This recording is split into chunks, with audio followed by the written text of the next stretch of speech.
একটা নাউন আর একটা ভার্ব। ভার্বের মধ্যে কাল থাকে, কি থাকে? নাউনের মধ্যে কাল থাকে, নাউনের মধ্যে কাল থাকে। ভার্ব যে কোনো একটা কালের জন্য নির্দিষ্ট। আমি যদি বলি আমি করি, তাহলে প্রেজেন্ট ইনডিফিনিট, মানে সাধারণ বর্তমান কাল বোঝায়। আমি প্রশংসা করি। আমি যদি বলি আমি প্রশংসা করছি, তাহলে পারফেক্ট বুঝায়। কি বুঝায়? একটা কালে নির্দিষ্ট। যদি বলি আমি প্রশংসা করতেছি, করতে, তাহলে কন্টিনিউয়াস বুঝায়। আমি প্রশংসা করছি 1 মাস যাবত। কয় মাস যাবত? কি বুঝায়?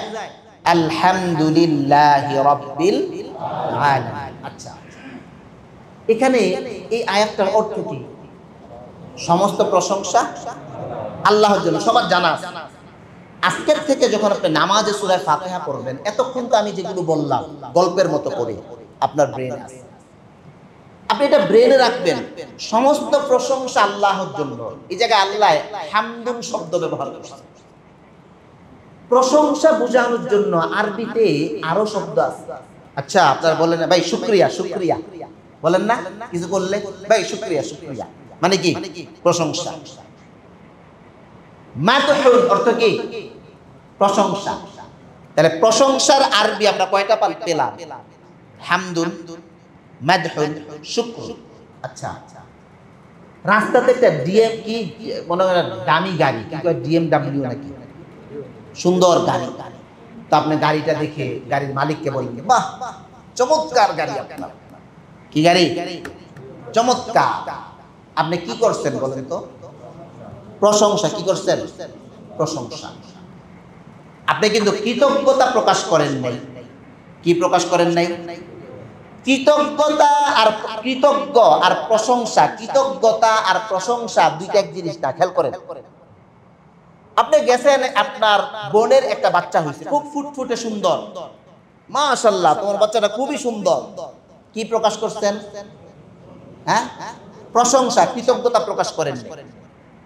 এখন এই যে হামদুন, আপনি যে বললেন সকল প্রশংসা আল্লাহর জন্য, এখানে কি শুধু প্রশংসাই না কৃতজ্ঞতাও? কৃতজ্ঞতা যে কেমনে বুঝবেন? এখন তো মুখস্থ কইতাছেন, এখন বাউ বুঝ জ্বালাইছেন যে কথার বাউ তো না, ব্রেনে তো ছিল না। ব্রেনে কি? এখন ব্রেনে নেন। আচ্ছা, ওই যে গাড়িটা দেখলেন, গাড়ির মধ্যে যখন আপনি মালিক বলল যে ভাই যাবেন, আচ্ছা ওঠেন, ওইটা বসছেন, ভাই মাশাআল্লাহ গাড়িটা তো সুন্দর। আচ্ছা, যখন যাত্রাবাড়ি পরে নামায় দিছে, ভাই ধন্যবাদ। কি বলছেন? এখন কি করলেন? কৃতজ্ঞতা। সব সময় মানুষ প্রশংসা করে না। প্রশংসা কৃতজ্ঞতা ছাড়া, মানে প্রশংসা করা যায়, কৃতজ্ঞতা ছাড়া কি করা যায়? প্রশংসা করা যায়। আচ্ছা, কোরআনে মাজিদের মধ্যে আয়াত আছে, তোমার বাবা মা যদি তোমাকে অন্যায়ের কথা বলে, তুমি অন্যায়ের কথা বললে, বাবা মায়ের কথাটাকে তুমি মানবা না। কি করবা না? অন্যায় হুকুম করছে, কি করবা না? কিন্তু তুমি বাবা মার কাছে কৃতজ্ঞ থাকবা। কি থাকবা? এটা প্রত্যেকটা মানুষের জন্য আবশ্যক। আপনার মা বাবার যদি কোনো অন্যায় হুকুম আপনাকে দেয়, আপনি তার প্রশংসা করলেন না, কিন্তু আপনি তার কাছে কি হইতে হবে? কৃতজ্ঞ। মুসা আলাইহিস সালাতু সালামকে ফেরাউনি বাহিনী বলছিল, কি ব্যাপার তুমি আমাদের বিরুদ্ধাচরণ করো? তোমার এতদিন আমরা পালি নাই, খাওয়াই নাই, বড় হইছে কার বাড়ি? ফেরাউনের। বাস ঠিক আছে, কৃতজ্ঞ, কিন্তু আমি তোমার প্রশংসা করব। এখন হামদুন শব্দ, এই শব্দের মধ্যে এই যে প্রশংসা আর কৃতজ্ঞতার যেই পার্থক্য, আমরা কাউকে প্রশংসা করি কিন্তু তাকে কৃতজ্ঞতা প্রকাশ করি না। আবার কাউকে, আপনি একটা অফিসে গেছেন, বড় বস ইন্টারভিউ দিতে, ইন্টারভিউ আপনার খুবই খারাপ হয়েছে, বস যে ইন্টারভিউ দেওয়া একটা বাজে মানুষ, এটা আসার সময় বইলে আসতে হয়, স্যার আপনার সাথে পরিচয় হইয়া খুব ভালো লাগলো। কি করতে হয়? আচ্ছা, সত্য বলছেন না মিথ্যা বলছেন? ঠিক না ভাই? তো রব্বে কাবার জন্য আপনি যখন হামদুন শব্দ ইউজ করবেন, তখন আপনার ব্রেনে যেন থাকে প্রশংসা, কৃতজ্ঞতা সবকিছু কার জন্য? ভাই এভাবে যদি আপনি নামাজটা, আমি তো আপনাকে কোনো হামদুন এটা কোন সিগা, এটা মাজদার না ফেল না, আচ্ছা আরেকটা বুঝাই দিই, শেষ কথা, এটা আপনার ব্রেনে রাখবেন। আল্লাহ পাক যে বলছে প্রশংসা, আচ্ছা আমি আল্লাহর প্রশংসা করি, আমি আল্লাহর প্রশংসা, এটা কোন কালে করব? বর্তমান কালে না, প্রেজেন্ট টেন্স। কোন কাল? বর্তমান কাল। আচ্ছা, একটা নাউন আর একটা ভার্ব, ভার্বের মধ্যে কাল থাকে, কি থাকে? নাউনের মধ্যে কাল থাকে, নাউনের মধ্যে কাল থাকে। ভার্ব যে কোনো একটা কালের জন্য নির্দিষ্ট। আমি যদি বলি আমি করি, তাহলে প্রেজেন্ট ইনডিফিনিট, মানে সাধারণ বর্তমান কাল বোঝায়। আমি প্রশংসা করি। আমি যদি বলি আমি প্রশংসা করছি, তাহলে পারফেক্ট বুঝায়, কি বুঝায়? একটা কালে নির্দিষ্ট। যদি বলি আমি প্রশংসা করতেছি, করতে, তাহলে কন্টিনিউয়াস বুঝায়। আমি প্রশংসা করছি 1 মাস যাবত, কয় মাস যাবত, কি বুঝায়? পারফেক্ট কন্টিনিউয়াস, নাকি এক একটা এক এক কালের জন্য নির্দিষ্ট হয়ে যাচ্ছে। আল্লাহ পাক যে আলহামদু বলছেন, কোন ভার্ব ব্যবহার করেন নাই, আল্লাহ পাক নাউন ব্যবহার করছেন। যে আমি রবের প্রশংসা, রবের কৃতজ্ঞতা কোন কালের জন্য নির্দিষ্ট না, কাল বাদে তুমি যেখানেই থাকো, কাল কাল ছাড়াও। দেখেন কাল কয়টা ভাই? 3টা, বর্তমান, অতীত, ভবিষ্যৎ। আসলে বর্তমান বলতে কোনো কাল নেই, মানে গ্রামারের ডিপলি আলোচনা, বর্তমান বলতে কি নাই। কারণ আমি মানে করছি, শেষ হয়ে গেছে, অথবা করব, বর্তমান বলতে কি নাই, মানে গ্রামারের একটা ডিপলি কথা। বর্তমান বলতে, আচ্ছা আপনারা বললেন কি খতিব সাহেব ভুল কইছে, সারা জীবন কইরে এলাম 3 কাল, খতিব সাহেব কয় বর্তমান বলতে বললো কোনো কাল নাই। এটা গ্রামারের ডিপলি আলোচনা। কি আলোচনা? কিন্তু কাল মূলত 3টাই ভাই, আমিও স্বীকার করলাম। আমরা লোক আবার আপনি কইেন না যে খতিব সাহেব বলছে। আচ্ছা, তাহলে আল্লাহ পাক তার প্রশংসা বোঝানোর জন্য ভার্ব ব্যবহার করছেন না নাউন ব্যবহার করছেন? কেন? যে তাহলে বুঝেন মানে আল্লাহ কি বুঝাইছে। আজকের থেকে যখন নামাজ আপনি সূরাতুল ফাতিহা পড়বেন, 1 নাম্বার নামাজের মাসলাগুলো আমি আপনাকে শিখাইছি, বোঝানোর চেষ্টা করছি। সূরা ফাতিহাটা যখন পড়বেন, আপনি দিল লাগাইয়া, এটা কোরআনের পুরোপুরি প্রথম সূরাটা আমি শুরু করতেছি। এটা সূরাতুশ শাফা, এটা সূরা দোয়া, এটার মধ্যে দোয়া আছে। আলহামদুলিল্লাহ আপনার ব্রেনে থাকবে, আমি প্রশংসা কৃতজ্ঞতা সব কার জন্য। এই একটা সপ্তাহ এতটুকু ট্রাই করে আমরা এই এতটুকু বললাম, পড়ছি আলহামদুলিল্লাহি রাব্বিল আলামিন। এই শব্দটা কানে শোনার চেষ্টা করা, শব্দের দিকে কি করা ভাই, তাহলে আপনার নামাজে মনোযোগ আসবে। কারণ কি? কারণ হলো মানুষের মনোযোগ স্থির হয় এটা শ্রবণের মাধ্যমে, দেখার মাধ্যমে না। আপনারা দেখবেন মানুষ ঘুমায়, মানুষ ঘুম কখন আসে? যখন তার কান বন্ধ হয়, ঠিক কিনা ভাই? কান বন্ধ হলে একটা মানুষের ঘুম আসে। কান যদি বন্ধ না হয়, চোখ বন্ধ করলে কিন্তু মানুষের ঘুম আসে না। তো সেই জায়গা থেকে আমরা যদি, ওলামারা বলছেন, অর্থ ব্যাখ্যা বিশ্লেষণ যদি কেউ না জানে, জানার সুযোগ না হয়, সে কমপক্ষে শব্দগুলো শোনার চেষ্টা করবে, শ্রবণের চেষ্টা করবে, শব্দের দিকে সে মনোযোগী হবে। তাহলেও ইনশাল্লাহ তার নামাজের মনোযোগের হার এটা বৃদ্ধি পাবে। তা আমরা গত জুমাতে সূরাতুল ফাতিহা এটা শুরু করেছিলাম। সূরাতুল ফাতিহা এটা অত্যন্ত কোরআনে মাজিদের প্রেক্ষাপটে গুরুত্বপূর্ণ একটি সূরা। কেন? আল্লাহ পাক সর্বপ্রথম কামেল মুকাম্মাল পরিপূর্ণ সূরা হিসেবে কোন সূরাটা নাজিল করেছেন? সূরাতুল ফাতিহা। এটা গত জুমায় আমরা বলেছিলাম, আপনাদের মনে আছে আলহামদুলিল্লাহ। আগে 2-4টা ওহী নাজিল হয়েছে, সূরাতুল আলাকে, সূরাতুল মুদ্দাসসির, সূরা মুজাম্মিল, ইকরা, এটা সর্বপ্রথম ওহী। ইয়া আইয়ুহাল মুজাম্মিল এটা ওহী, ইয়া আইয়ুহাল মুদ্দাসসির ওহী, কোরআনের আয়াত। তবে পরিপূর্ণ সূরা একসাথে আসে নাই। সূরাতুল ফাতিহা এটা এমন একটা সূরা যেই সূরাটা একসাথে পরিপূর্ণ আল্লাহ পাক প্রথম আয়াত থেকে শেষ আয়াত পর্যন্ত একসাথে নবী আলাইহিস সালাতুস সালামের উপর নাজিল করেছেন। সর্বপ্রথম যেই সূরা, ওই সূরার নাম কি? ফাতিহুন শব্দের অর্থ কি? ফাতহুন শব্দের অর্থ খোলা, ফাতহুন শব্দের অর্থ কি? খোলা। সবাই বলে অর্থ কি? সূরা ফাতিহার অর্থ আল্লাহ পাক ফাতিহা মানে খোলা কেন রাখলেন? ঠিক না, খোলা রাখছে। সূরা বাকারার নাম রাখছে, সূরা নিসা নাম আছে, এক একটা সূরার নামের অজহে তাসমিয়া আছে, নামকরণের কারণ আছে।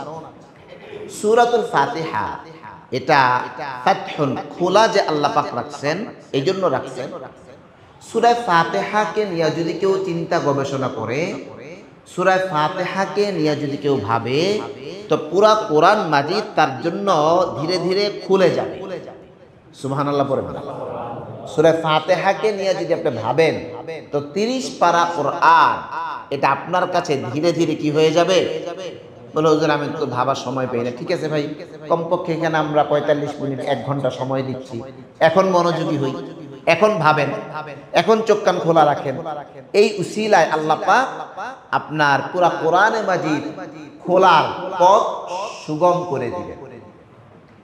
এমনও হইতে পারে যে এই উসিলায় আল্লাহ পাক আপনার বংশে, আপনার প্রজন্মের মধ্যে হক্কানি রব্বানি আলেম দান করে দিবেন। এই উসিলায় একটা উসিলা। আচ্ছা, তো খোলা আমরা গত জুমায় বলছিলাম সূরা ফাতিহার আরেকটা নাম আছে সূরাতুশ শিফা। নাম কি? নাম কি ভাই? সূরাতুশ শিফা। কেউ যদি আস্থা নিয়ে, ভক্তি নিয়ে সূরাতুল ফাতিহা যে কোনো রোগের জন্য সে পানিতে দম করে পান করে, সে হাঁটতে চলতে ফিরতে সূরাতুল ফাতিহা সে তেলাওয়াত করে, আল্লাহ পাক যদি তার জন্য মুনাসিব মনে করেন, কি মনে করেন? মুনাসিব মনে করেন। অসুস্থতা এটাও আল্লাহর একটা নিয়ামত। অসুস্থতাও কি ভাই? অনেক সময় আমাদের এক পকেটে চাবি থাকে, পাই না, এই চাবিটা কই, একটু পেরেশানি, এতেও মুমিনের গুনাহ মাফ হয়। আপনি যে হালকা পেরেশানি, এতেও আপনার কি মাফ হয়? গুনাহ মাফ হয়। অসুস্থতা এটা আল্লাহর নিয়ামত, আমরা অনেক সময় বুঝতে পারি না। হযরত রশিদ আহমদ গাঙ্গোহী রাহমাতুল্লাহি আলাইহি বলেন, নরমি নিয়ামত, গরমি নিয়ামত। এটা নরম নিয়ামত আর এটা গরম নিয়ামত। আর এটা কি নিয়ামত? আমি যে অসুস্থ হই, এটা আল্লাহ পাকের একটা গরম নিয়ামত। কি নিয়ামত ভাই? গরম নিয়ামত। করণীয় হইল, অনেক ক্ষেত্রে মানুষ গরম নিয়ামত সহ্য করতে পারে না, তখন আল্লাহর কাছে দোয়া করা যে আল্লাহ আমি তো দুর্বল মানুষ, এই গরমি নিয়ামত এটা আমার কষ্ট হচ্ছে, আপনি আমাকে এটা পরিবর্তন করে একটু নরম নিয়ামত দান করেন। কোন নিয়ামত? দেখেন বলার ভাষাটা কত সুন্দর। আল্লাহ পাক কত খুশি হবেন যদি আপনি এই ভাষায়, এই শব্দে আল্লাহর কাছে এটা প্রার্থনা করতে পারেন। হাদিসের মধ্যে ওয়াকে আছে, হাদিসের কিতাবগুলোতে সাহাবীর নাম উল্লেখ নাই, লেখা আছে রাজুলুম মিনাল আসহাব, সাহাবীদের থেকে একজন, বড় এক জামাত এক জায়গায় সফরে যাচ্ছিলেন কোথাও। প্রতিমধ্যে তাদের খাবারের ইন্তজাম শেষ হয়ে গেছে, খাবার দরকার। তো এক এলাকার লোকজনের কাছে বলছেন যে ভাই আমরা মুসাফির, একটু যদি আমাদের কিছু ইন্তজাম করেন, কিছু খাবার দাবারের ব্যবস্থা করে দেন, আমরা উপকৃত হব। ওই এলাকার লোকজন এদেরকে ফিরিয়ে দিচ্ছে যে ভাই দরকার নাই, আমরা পারবো না, আমাদের খাবার দাবার নেই। কিছুক্ষণ পর ওই গোত্রের যিনি প্রধান, ওনাকে সাপে কামড় দিয়েছে। এরা উজা টুজা সব কিছুর ব্যবস্থা করছে, অনেক কিছু আনছে, কোনোভাবেই ওনাকে সুস্থ করতে পারছে না। এদের থেকে কেউ বলছে, কিছু লোক আছে ওইদিকে, দেখো তো এরা কিছু জানে কিনা সুস্থ করার জন্য, তাদের কিছু জানা আছে কিনা। তো একজন লোক গিয়ে সংবাদ দেওয়ার পরে অনেক জায়গায় আছে আবু সাঈদ খুদরি রাদিয়াল্লাহু তাআলা আনহু, তবে এটা ওলামারা বলছেন, ইবনে হাদিস আছে রাজুলুম মিনাল আসহাব, সাহাবীদের কোন একজন এই কাজটা করছে। ওনাকে বলার পর উনি বলছেন যে হ্যাঁ আমার কাছে এটা তদবির আছে, এটা চিকিৎসা আছে, আমি চিকিৎসা দিতে পারি। চিকিৎসা দিলে আমাদেরকে কি দিবা বলো? কি বলছে? আগে খাবার চাইছি, দাও নাই, আমরা মুসিবতে ছিলাম, এখন চিকিৎসা দিব, চিকিৎসা দিলে আমাদেরকে কি দিবা বলো? তো ওনারা বলছে তোমাদেরকে 30টা বকরি দিব। ওই সাহাবী সূরাতুল ফাতিহা পড়ে ওই মুমূর্ষ সাপে কাটা মুমূর্ষ রোগীর শরীরে দম করার পর সে আগের মতোই সুস্থ হইয়া হাঁটা আরম্ভ করছে। তারা তাদের ওয়াদা অনুযায়ী 30টা বকরি সাহাবায়ে কেরামের জামাতকে দিয়ে দিয়েছে। ওনারা কিছু লোকজন বকরি থেকে খেয়েছেন, কিছু লোকজন খান নাই। এরকম কোনো বিধান আগে আসেন নাই। বলছেন আমরা মদিনায় যাই, নবীজিকে জিজ্ঞেস করি এটা খাওয়া আমাদের জন্য বৈধ হবে কিনা। সন্দেহ থেকেও তারা বেঁচে থাকে। কি থেকে ভাই? সন্দেহ থেকে। ওনারা মদিনায় যাওয়ার পর রাসূলুল্লাহকে যখন বলছেন, রাসূলুল্লাহ সাল্লাল্লাহু আলাইহি সাল্লাম বলছেন যে তোমাদের ওই গোশত থেকে আমাকেও একটু গোশত খাইতে দাও। তো এই সাহাবী সূরাতুল ফাতিহা পড়ে দম করার পর সাপে কাটা রোগী কি হয়ে গেছে? সুস্থ হয়ে গেছে। শত শত উলামাদের এরকম ঘটনা আছে। তো সূরাতুল ফাতিহার আরেকটা নাম সূরাতুশ শিফা। আমরা আজকে থেকে এটা ঘরে বাড়িতে নিজের উপরে বাল বাচ্চার উপরে অ্যাপ্লাই করা শুরু। আমরা জানি কিন্তু আমরা এটা অ্যাপ্লাই করি না, আমরা কার্যকর করি না। কার্যকর করেন, ভিতরে আস্থা রাখেন, ভিতরে ইয়াকিন রাখেন, পুরা তাওয়াক্কুল রাখেন, 100% আল্লাহর উপর নির্ভরশীল হন। দেখবেন আল্লাহ রাব্বুল আলামিন এই সূরার বারাকা আপনার আমার জীবনেও দান করবেন। সবাই আল্লাহুম্মা আমিন বলুন। সূরাতুল ফাতিহা শুরু করেছেন আল্লাহ পাক বিসমিল্লাহ দিয়ে। বিসমিল্লাহ কোরআনের আয়াত কি আয়াত না? গত জুমাতে আমরা বলেছি। এবং আলহামদু অর্থ কি জানি ভাই? প্রশংসা কার জন্য? গত জুমাতে আমরা প্রশংসার ব্যাখ্যা করেছি। একটা কৃতজ্ঞতা আর একটা কি প্রশংসা। অনেক ক্ষেত্রে আমরা কৃতজ্ঞ হই কিন্তু প্রশংসা করি না, আবার অনেক ক্ষেত্রে প্রশংসা করি কিন্তু কৃতজ্ঞ। এটা মানুষের সুন্দর বাড়ি, আপনি বললেন বাহ ভাই আপনার বাড়িটা সুন্দর, কি করলেন আপনি? কৃতজ্ঞ হন নাই। এই লোকটা আপনাকে বাসায় নিয়ে একবেলা খাবার খাওয়াইছে, তখন বললেন ভাই ধন্যবাদ। এখন আপনি কি হইছেন? এই হামদুন শব্দের মধ্যে কৃতজ্ঞ এবং প্রশংসা আল্লাহ পাক দুইটা অর্থ রাখছেন। আমি যখন নামাজের মধ্যে দাঁড়িয়ে বলবো আলহামদু, তখন আমার মধ্যে যেন ফিল আসে আমি শুধু আল্লাহর প্রশংসা করছি না, আমি শুধু আল্লাহর কৃতজ্ঞতা আদায় করছি না। প্রশংসা কৃতজ্ঞতা দুইটা একসাথে কার জন্য? আল্লাহর জন্য। এই শব্দটা আরবি ভাষায়, সব ভাষায় দুই ধরনের বাক্য। কিছু বাক্য এটা নাউন দিয়ে শুরু হয়, কিছু বাক্য এটা ভার্ব দিয়ে শুরু হয়। আপনি যদি একটু গভীরভাবে খেয়াল করেন, আল্লাহ পাক এই বাক্যটা কোরআনের সূরার প্রথম বাক্যটা যে আমার প্রশংসা, এটা বলেন নাই প্রশংসা করি, বলেন নাই প্রশংসা করছি, বলেন নাই, বলছেন সমস্ত প্রশংসা কার?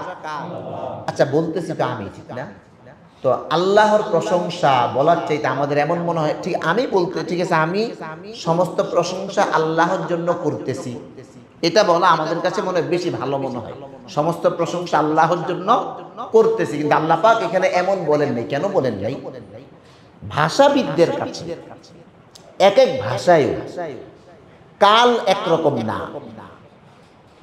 আরবি ভাষায় কাল একরকম, ইংরেজি ভাষায় কাল আরেক রকম। ইংরেজি ভাষায় প্রেজেন্ট কন্টিনিউয়াস আছে। কি আছে? আপনি অবাক হইবেন, আরবিতে প্রেজেন্ট কন্টিনিউয়াস নেই।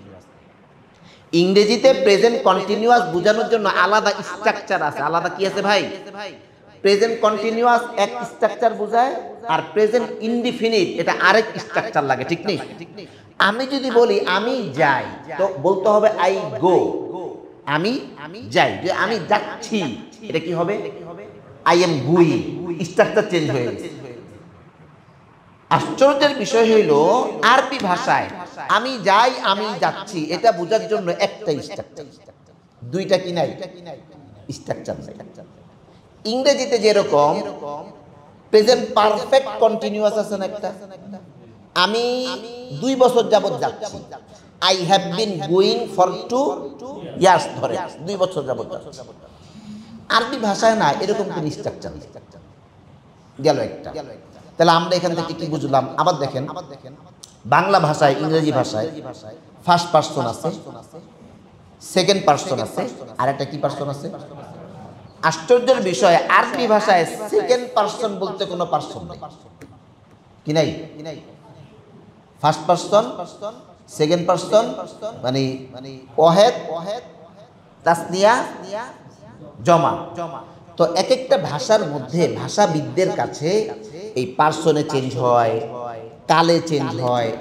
এখন আল্লাহ পাক যদি এই জায়গায় এই কাল ব্যবহার করে, মানে টেন্স ব্যবহার করে, ইংরেজিতে আরবিতে যেটাকে ফেল বলে, ফেল ব্যবহার করেন, তাহলে বাংলা ভাষা, ইংরেজি ভাষা, ফার্সি ভাষা, আমরা তো সব ভাষা জানি না, এক এক ভাষার মধ্যে এটা এক এক রকম হইতে পারে। এই জন্য দেখেন আল্লাহ পাক এখানে কোনো কাল ব্যবহার না করে ডাইরেক্ট ব্যবহার করেছেন নাউন, যেটা এমন একটা শব্দ দিলাম, তুমি প্রশংসা এখনো করো, আগেও করছো, ভবিষ্যতেও তোমার মধ্যে যদি মনুষ্যত্ব থেকে থাকে তাহলে প্রশংসা আল্লাহর জন্য করতেই হবে। এই জন্য আল্লাহ পাক এই আলহামদু এখানে কোনো ভার্বের ব্যবহার করেন নাই, সরাসরি নাউনের ব্যবহার করছেন। আরেকটা জিনিস খেয়াল করেন আপনারা, একটা তাসবিহ জানি আমরা, সুবহানাল্লাহি আলহামদুলিল্লাহি কি, হ্যাঁ, ওয়ালা ইলাহা ইল্লাল্লাহু আল্লাহু আকবার, এরপরে কি, হ্যাঁ সবাই খেয়াল করেন, এরপরে কি, ওয়ালিল্লাহিল হামদ, লিল্লাহ আগে হামদুন, আর আলহামদুর মধ্যে হামদুলিল্লাহ, হামদুন আগে লিল্লাহ। এটাও এই যে সূরাতে দেখেন, এটাই কোরআনের বিশেষত্ব। আপনি যদি যখন নামাজে দাঁড়াবেন, এগুলো যদি একটা জেহেন, হয়তো সব আপনার মনে থাকবে না, আপনি যদি জেহেনে শুধু এই বিষয়গুলো আনেন, দেখবেন আপনার নামাজটা অন্যরকম একটা প্রাণবন্ত নামাজ হবে। ওইখানে আল্লাহ বলছেন লিল্লাহিল হামদ, এতটুক তো বুঝেন, হামদুন শব্দটা আছে, কি আছে? আচ্ছা, এই তাসবিহটা একটা ঐতিহাসিক শব্দ না ভাই? আমরা এটা কখন করি? এই যে সালাতু তাসবিহ নামাজে আছে, যখন ঈদের সময় পড়ি, ঠিক না? আরো বিভিন্ন জায়গায় এই তাসবিহের অনেক ফজিলত। গত 2-1 জুমা আগে আমরা বললাম, আপনি তাহিয়াতুল মসজিদ যদি পড়তে না পারেন, তাহিয়াতুল উযু যদি পড়তে না পারেন, ওই জায়গায় এই তাসবিহটা পড়ে নিলেও আপনি কিছু কি পাবেন বলছিলাম, মনে আছে ভাই? তাহলে এই তাসবিহটা একটা ঐতিহাসিক বাক্য। দেখেন এই বাক্যের মধ্যে আল্লাহ পাক হামদুন শব্দ আনছেন, আবার লিল্লাহ শব্দ আনছেন। পার্থক্য কি? লিল্লাহ আগে হামদুন, আর আপনি যে সূরা ফাতিহা পড়েন এখানে হামদুন আগে লিল্লাহ। কেন? মানে দেখেন, আমি যদি বলি যে আমি স্কুলে যাই, আর যদি বলি স্কুলে যাই আমি, কি বললাম? আপনি বুঝতে পারছেন না দুইটা বাক্যের অর্থ কি? মানে মাফহুম বুঝতে পারছেন? আমি স্কুলে যাই আর স্কুলে যাই, হয়তো আপনি বুঝতে পারছেন, কিন্তু আপনার কাছে সুন্দর শোনায় না। কি শোনায় না? কি ভাই, সুন্দর শোনায়? স্কুলে যাই আমি, এটা সুন্দর শোনায়? সুন্দর শোনায়। আল্লাহ পাক এই হামদুন, আলহামদু, এই শব্দটা আরবি ভাষা অনুযায়ী কতভাবে সুন্দর হইতে পারে, সর্বোচ্চ সুন্দর স্ট্রাকচার আল্লাহ পাক সূরা ফাতিহার মধ্যে ইউজ করছেন। তো সমস্ত প্রশংসা কার? আল্লাহ। এটা আমরা এতদিন স্বাভাবিক জানতাম, আজকে আমরা এখানে ডিপলি অনেক কিছু জানলাম। যদি আমরা একটু নোট করে, কোট করে খেয়াল করতে পারি। প্রথমত আমরা খেয়াল রাখবো প্রশংসা এবং কৃতজ্ঞতা দুইটা ভিন্ন জিনিস, এই শব্দের মধ্যে দুইটাই আছে। দ্বিতীয়ত আমরা খেয়াল রাখবো এখানে আল্লাহ পাক বুঝাচ্ছেন অল টাইম প্রশংসা কার, এটা বোঝানোর জন্য আল্লাহ পাক এখানে কোনো ব্যাখ্যা দেন নাই। বাক্যটা ওই যে নাউন দিয়ে শুরু করছেন। কি দিয়ে শুরু করছেন? এটা আমি খেয়াল রাখবো। এবং আলহামদুলিল্লাহ, আরেকটা লিল্লাহিল হামদ। আল্লাহ পাক এখানে আলহামদু আগে কেন আনছেন? এখানেও আল্লাহ পাক ভাষার একটা সৌন্দর্য ব্যবহার করছেন। আচ্ছা, এখন আপনি জানলেন প্রশংসা কার। এরপর আল্লাহ পাক আপনাকে আল্লাহর পরিচয় দিচ্ছেন, রব্বিল। আল্লাহটা কে? আল্লাহটা কে? হ্যাঁ, আল্লাহটা কে? শুনেন, রব্বুন, আল্লাহ তো কমপক্ষে লাহুল আসমাউল হুসনা, অনেক সুন্দর সুন্দর নাম আছে। 99টা নাম কোরআন হাদিস তালাশ করলে পাওয়া যায়। বহুত নাম আছে, হয়তো আমরা জানি না, আল্লাহ পাক প্রকাশ করেন নাই। এখানে আল্লাহ পাক কোন নামটা ইউজ করছেন দেখেন তো। রব কোন নামটা? কোন নামটা? হুয়াল কি? এই যে সূরা হাশরের শেষে আছে, হুয়াল্লাহুল্লাযী লা ইলাহা ইল্লাহু লাহুল মুলক। কি কয়? হুয়াল্লাহুল্লাযী লা ইলাহা ইল্লাহু, হ্যাঁ, হ্যাঁ, আলিমুল গায়বি ওয়াশ শাহাদাতি হুয়ার রহমানুর রহিম। দেখেন, আলিম ওয়াল গায়ব ওয়াশ শাহাদা হুয়ার রহমান হুয়ার রহিম, আল মালিক আল কুদ্দুস আস সালাম আল মুহাইমিন আল জব্বার আল মালিক, একটাও আল্লাহ পাক ইউজ করেন। ইউজ করছেন রব, ইউজ করছেন কি ভাই? রব। একটু ভাই ব্রেনটাকে সজাগ রাখেন, খেয়াল করেন। আল্লাহ পাক যে কত ভাবে আপনাকে একটা মজা দিয়া রাখছেন সূরাতুল ফাতিহার মধ্যে। আল্লাহকে এটা বুঝানোর জন্য আপনি যদি বলেন যে মুসা সাহেব আসবে, কে আসবে? একজনে বলল, ভাই এটা কোন মুসা? কোন মুসা সাহেব আসবে? মুসা নামে অনেক লোক থাকতে পারে, কোন মুসা সাহেব আসবে? এই কথাটা যদি আপনাকে কোনো মুসল্লি দেখেন, উনি আমাদের মধুবাগ মসজিদের, তা আপনি বলবেন ভাই খতিব মুসা সাহেব আসবে। কে আসবে? খতিব মুসা। একজনে বলল যে ভাই, আর দেখলেন যে না, উনি তো মধুবাগের না, উনি ওনার হয়তো ছাত্র হবে। তখন বলবে ভাই উস্তাদজি মুসা সাহেব আসবে। কে আসবে? উস্তাদজি মুসা। একজন দেখলো যে উনি এই যে একবার আমরা সিলেটে গেছি রাত 3টায়, তো গেছিলাম এক কাজে, তো হঠাৎ করে এত কাজে আসছি, বেটা করে বিরক্ত করবো, তো সিলেট মাজারে যাই, তামসাটা দেখি গিয়ে কি হয়। তো যাওয়ার পর এক লোক আসছে অনেক দূর থেকে, উস্তাদজি আপনি মুসা সাহেব না? জি, আমি আপনার সবগুলো বই পড়ছি। তাহলে এই লোক আমাকে চিনে লেখক হিসেবে, কি হিসেবে? সে খতিব হিসেবেও চিনে না, সে আমাকে উস্তাদ শিক্ষক হিসেবেও চিনে না, সে চিনে কি হিসেবে? ভাই। তো একজন যদি পাঠক হয়, ভাই লেখক মুসা সাহেব আসবে, এই লেখছে, উনি আসবে। তো একজন লোকের অনেকগুলো পরিচয় হয়। একজন লোক ব্যবসায়ী হয়, উনি দানবীর হয়, উনি শিক্ষাবিদ হয়। কে আসবে? শিক্ষাবিদ অমুক আসবে। আল্লাহ পাক এখানে আল্লাহকে এটা বোঝানোর জন্য গফুরুল আলম, পুরো আলমকে যিনি মাফ করেন তিনি না, রব্বুল রব। রব কাকে বলে দেখেন, রব বলে আল্লাহ 99 না, এক একটা নামের এক একটা ফাজায়। ওলামারা বলছেন কেউ যদি চায় তার কোনো দোষ গোপন থাকুক, উনি আল্লাহ সাত্তার নামে জিকির করুক, তার আল্লাহ পাক তার দোষটি কি করে দিবে? আল্লাহ পাকের এক একটা নামের এক একটা গুণ, আপনি আল্লাহ পাকের নামগুলো পড়ে যদি অর্থটা জানেন, আপনি দেখবেন এটার অর্থ তো এই, তাহলে আমি এই নামটা বেশি জপি। আপনার রিজিক দরকার, রাজ্জাক, আপনি বেশি বেশি করে জপতে থাকেন। রাজ্জাক রাজ্জাক, আল্লাহ পাক রিজিকের ব্যবস্থা করবেন। তো আল্লাহ পাক এখানে রব শব্দ আনছেন, রাজ্জাক আনেন নাকি? মনে হয় রাজ্জাক আনলে ভালো হইতো নাকি, রিজিক টিজিক বেশি দিত। রব আনছে। দেখেন, রব বলে যেই মানুষ কোন একটা জিনিসকে লালন পালন করে, যেই মানুষ কোন একটা জিনিসকে লালন পালন করেন, আরবিতে তাকে কি বলে ভাই? আচ্ছা, লালন পালনটা কেমন? লালন পালনটা হইল প্রথম থেকে শুরু করে একবারে শেষ পর্যন্ত পূর্ণ পর্যবেক্ষণ, পূর্ণ যত্ন, পূর্ণ সহযোগিতা যেই লোকটা করেন, এই লোকটাকে আরবি ভাষায় কি বলে? রব।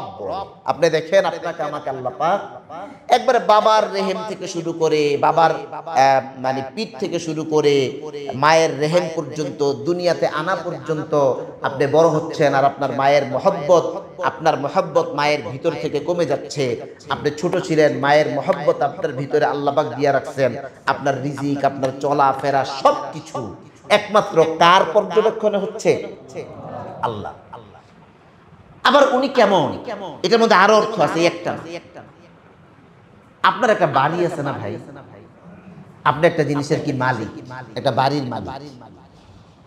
এমন হয় মানুষ এটার মালিক কিন্তু এটার যত্ন নেয় না, হয় কি হয় না? আমি মালিক কিন্তু আমি কি নেই না। আমি আমার মোবাইল ফোনটার মালিক, কিন্তু প্রত্যেকদিন মোবাইল ফোনটাকে চার্জ দিই, আমি এটার কি নেই, যত্ন নেই। আমি আপনি বাসার জমিনপত্র আপনি গুছিয়ে রাখেন, মালিক, আপনি এটার যত্ন নেন। আচ্ছা, আপনার বাসায়, আপনার বাড়িতে বাউন্ডারির সাইডে আধা বিঘা মানে আধা হাত জায়গা আছে, এটা আপনি মালিক, আপনি কি? কিন্তু আপনি এখানে বাগান করেন না, আপনি এখানে যান না, ময়লা পড়ে আছে, আপনি মালিক, কিন্তু আপনি কি নিচ্ছেন না? যত্ন নিচ্ছেন না, এটাও মালিক। পৃথিবীতে এমন মালিক হয়, উনি এটার মালিক, কিন্তু এই মালিক তার অধিকৃত যেই বিষয়, এই বিষয়ের কি নেয় না, কিন্তু রব আপনার মালিক, রব আপনার যত্ন নেওয়া কখনোই বাদ দেন না। রব আপনার আমার যত্ন নেওয়া কখনোই কি করেন না, তাকে আরবিতে রব বলে। এজন্যই আল্লাহ পাক সর্বপ্রথম আল্লাহর পরিচয় বোঝানোর জন্য শব্দ কোন টানছেন, রব। আল্লাহ পাক আপনাকে নামাজের মধ্যে ফাতিহাতে আল্লাহ পাক একবার আপনাকে পড়াচ্ছেন আলহামদুলিল্লাহি রব। আপনি রুকুতে যাচ্ছেন, আপনাকে পড়াচ্ছেন সুবহানা রাব্বিয়াল, সুবহানা রাব্বিয়াল, সুবহানা রাব্বিয়াল আযীম। আলা কয়বার আযীম না, কয়বার পড়াচ্ছেন? কমপক্ষে 3 বার। কয়বার হইল ভাই? 4 বার। আবার যখন আপনি রুকু থেকে দাঁড়ায় গেছেন রব্বানা, আবার কি পড়াচ্ছেন? রব। আবার যখন আপনি সিজদায় গেছেন আবার আল্লাহ পড়াচ্ছেন সুবহানা রাব্বিয়াল, সুবহানা রাব্বিয়াল, সুবহানা রাব্বিয়াল। কয়বার? আবার বসছেন, আবার সিজদায় গেছেন, আল্লাহ আবার পড়াচ্ছেন সুবহানা রাব্বিয়াল, সুবহানা রাব্বিয়াল, সুবহানা রাব্বিয়াল। কয়বার হয়? দাঁড়ানোতে একবার, হ্যাঁ, রুকুতে গিয়ে 3 বার কমপক্ষে, রুকু থেকে দাঁড়িয়ে একবার, তো কয়বার? 5 বার। 2 সেজদা, 3 বার, 6 বার। কয়বার হইল ভাই? কয়বার? 11 বার নাকি? হ্যাঁ 11। একটা রাকাতে আল্লাহ পাক 11 বার আমাকে বলাচ্ছেন যে বান্দা, কারো হক নষ্ট করার দরকার নাই। বান্দা আমি তোর মালিক, আমি তোকে ছাড়ি নাই। তুই যেরকম তোর জমিনের মালিক হওয়ার পর এটাকে রেখে দিস। অনেকে দেখবেন জমিন কিনে বাউন্ডারি দেয় না, কি দেয় না? এই দিয়ে দিচ্ছি, দিয়ে দিচ্ছি। মালিক লক্ষ কোটি টাকা দিয়ে কিনছে, বাউন্ডারি দেয় না। 6 বছর পরে গেছে বাউন্ডারি দিতে, আমি তো ধাক্কা দেখি কি শুরু হয়েছে। এখন আশেপাশের লোকজন বলে এই আপনি আগে বাউন্ডারি দিবেন, সাথে সাথে বাউন্ডারি দি ভাই, বলে কি বলে না? মালিক হওয়ার পরেও অনেক মালিক এমন থাকে যেই মালিক তার জিনিসের যত্ন নেয় না। তো রব আপনার এমন মালিক, রব বলতেছেন বান্দা পেরেশানির কোনো কারণ নাই, আমি তোমার এমন মালিক, আমি তোমার যত্ন তোমার মায়ের গর্ভে যেরকম নিছি, তুমি দুনিয়াতে আসার পর যেরকম নিছি, তোমার ইলাল মাউত, মৃত্যু পর্যন্ত আমি রব তোমার যত্ন নিতেই থাকবো, নিতেই থাকবো, নিতেই থাকবো। এই জন্যই আমি বলছি যে আমি রাজ্জাক না, এখানে কি দেই নাই? রাজ্জাক মানে রিজিক তোমারে দিয়া দিলাম, যাও।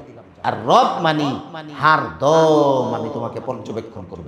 তুমি যেরকম বাড়ির গাছের উপরে একটা গাছ বাগান করো, তো বাগানে সকালে পানি দাও, রাত্রে পানি দাও, বেড়াইতে গেলে দারোয়ানরে বলো আমরা যাব, তুমি থাকো, একটু চারাটায় কি দিতে হবে? পানি দিতে হবে।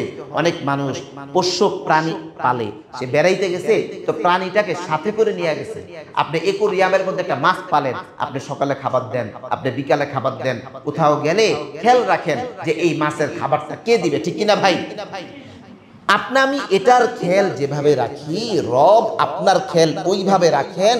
এটা যে শব্দের দ্বারা প্রকাশ পায় ওই শব্দটা কি? রব। আলহামদুলিল্লাহ বলেন। আজকের থেকে নামাজে যখন রব শব্দ পড়ব, তো আমার যেন রক্তের মধ্যে একটা জ্বালা সৃষ্টি হয়ে যায়, আমার যেন শরীরের পশমগুলো দাঁড়িয়ে যায় যে আমি রব বলতেছি। প্রত্যেকটা রাকাতে 11 বার আল্লাহ পাক আমাকে দিয়ে এই কথা বলিয়ে নিচ্ছেন, রব রব রব রব রব রব্বিল আলামিন।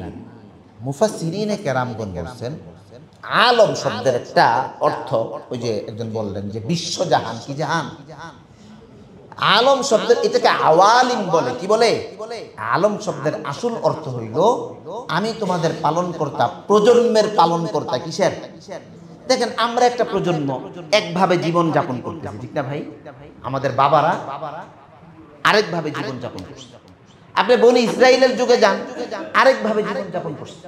আজ থেকে 100 বছর পর হয়তো জীবন যাপনের ধারা আরো চেঞ্জ হবে।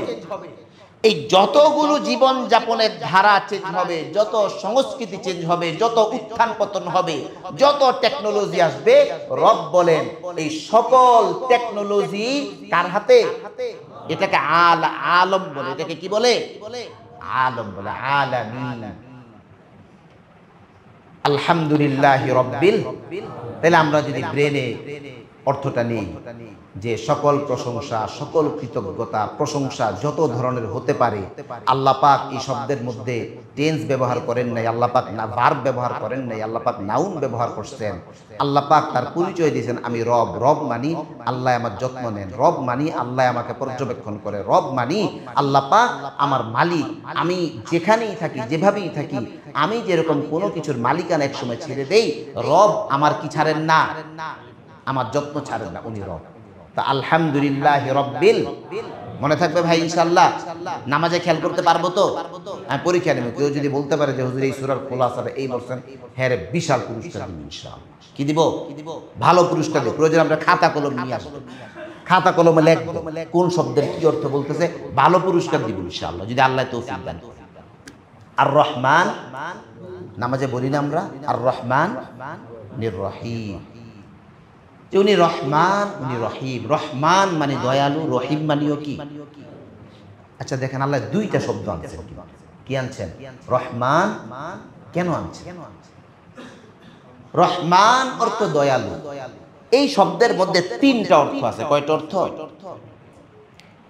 আমরা বলি না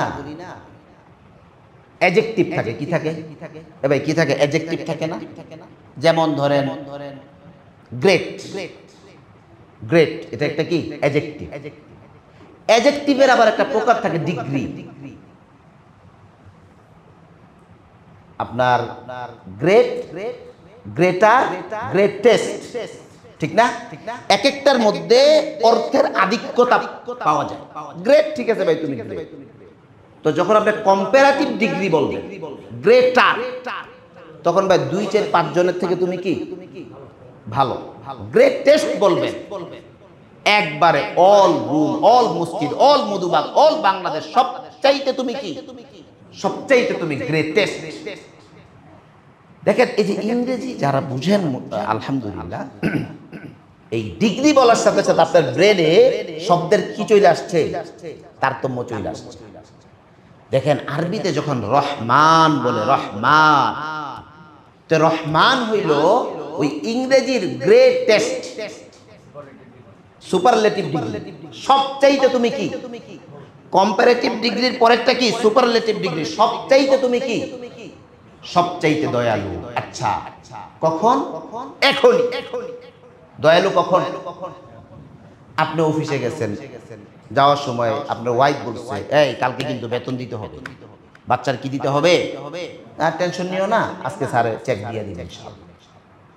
4:45 বাজে চেক হাতে আসে, আপনি কিসে পড়ছেন? পেরেশানিতে পড়ছেন না? ভিতরে রিদম বাড়তেছে, শ্বাস প্রশ্বাস বাড়তেছে, রক্ত চলাচল বেড়ে যাচ্ছে। 4:45 বেজে গেছে, এখনো চেকটা পাস হইল না। গড়ির দিকে তাকান, 4:50 বেজে গেছে।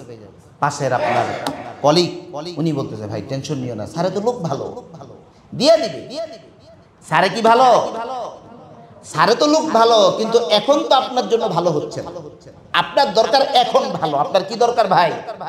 ভাই বুঝাইতে পারলাম? ডাক্তার খুব ভালো, টেনশন নিও না, আপনার তো দেখা দরকার এখন। উনি ভালো ঠিক আছে, কিন্তু আমার দরকার কি? কিন্তু আপনি এখন তো পাচ্ছেন না। তো রহমান শব্দের মধ্যে এই অর্থ আছে যে ভালো, যে আল্লাহ যে রহমান, ভালো কখন? এখন। আপনি অ্যাক্সিডেন্ট করছেন, তো আল্লাহ আপনার জন্য রহমান, এখন ভালো।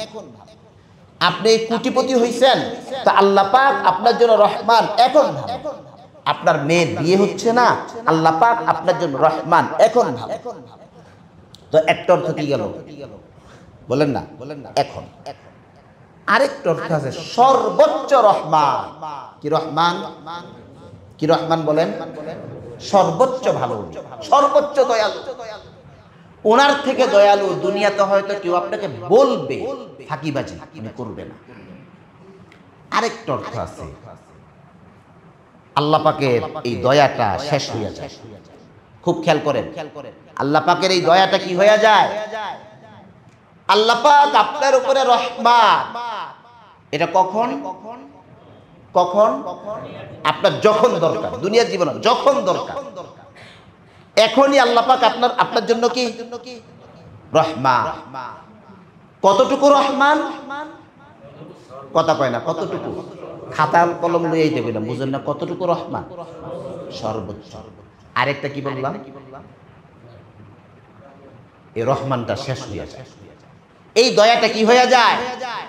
সর্বোচ্চ দয়া করবে, কিন্তু এই দয়াটা স্থায়ী না, অস্থায়ী। এই দয়াটা চিরস্থায়ী না, এই দয়াটা ছুটে যেতেও পারে। আমি যদি গুনাহ করি তো রিজিকের তঙ্গি আসবে, আমি যদি সালাত আদায় না করি তো রিজিকের তঙ্গি আসবে, আমি যদি রবের বিধান না মানি তো পদে পদে আমার উপরে বিপদ আসতে থাকতে পারে। এটা শেষ হয়ে যায় এই রহমান, এই রহমত, এই দয়া চিরস্থায়ী না। আরবিতে এটাকে বলে ইসমে মুবালাগা। ইংরেজিতে যেরকম আপনারা বলেন সুপারলেটিভ ডিগ্রি, কি বলছেন? কথা কয় না, কি বলছেন ভাই? আরবিতে কি বলে? ইসমে মুবালাগার একটা বৈশিষ্ট্য হইল লোকটা খুব রাগী। লোকটা কি ভাই? আচ্ছা বলে তো, অনেক রাগ করছে, কোনোভাবেই থামতেছে, খুব চিৎকার করছে, বউরে দুটা পিরানি শুরু করছে, বাপে গিয়ে একটা থাপ তুলাই বদমাইশ করে, এই শিখেছি জীবনে, বউর গায়ে হাত তুলো, রাগ কি হয়ে গেছে? হ্যাঁ, রাগ হয়ে গেছে, রাগ দমন হয়ে গেছে, খুব খিদা লাগছে। আল্লাহ যেমন খুব দয়ালু, তো খুব ক্ষুধা, আপনি খাবার খাইছেন, ক্ষুধা কি হয়ে গেছে?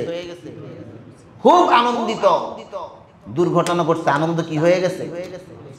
তা আরবিতে এটাকে বলে ইসমে মুবালাগা, মানে এটার মধ্যে এই একটা অর্থ যে এটা সর্বোচ্চ বটে, বাট চিরস্থায়ী না। বাট কিনা? দেখেন রব আল্লাহ পাক বলছেন রহমান, এই রহমান আল্লাহ পাক সবার জন্য, মুসলমানের জন্য, কাফেরের জন্য, রিজিক যে আল্লাহর কথা মানে তার জন্য, আল্লাহর কথা মানে না তার জন্য, সবার জন্য, দুনিয়াতে যে কোনো সময় সর্বোচ্চ।